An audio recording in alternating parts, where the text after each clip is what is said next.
আচ্ছা, এখন আমার একটি প্রশ্ন। পকেটে মোটামুটি কিছু টাকা থাকার পরেও পেটে খিদে রেখে যে খাবার খেত না, যদি সবগুলো টাকায় খাবার কিনে খাওয়া হয়, তাহলে ওই যে ওই মেয়েটির সাথে সেই কথা বলার এমবি কোথায় পাবে?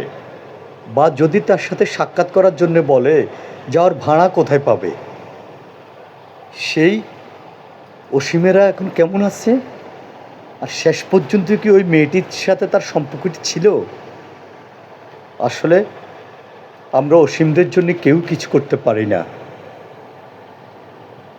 আমরা সংগঠন এবং মানুষেরা শুধু অসীমদের ব্যবহার করে যাই। পরকারে ভালো থাকিস অসীম। মনের একদম চূড়ান্ত সীমানায় থেকে বলছি, তোদের জন্য আমার অনেক অনেক দোয়া থাকলো। তোদের জন্য আমিও তো কিছু করতে পারিনি, আমাকে ক্ষমা করে দিস। তবে একটা বিশ্বাস রাখিস, যে সংগঠনের জন্যে, বিশেষ করে যে সংগঠনের জন্য তোর মাকে মরতে হয়েছে, তোকে অনেক কষ্ট করতে হয়েছে, একদিন এই সংগঠন এই দেশে ঘুরে আসবে, ফিরে আসবে। ভালো থাকিস।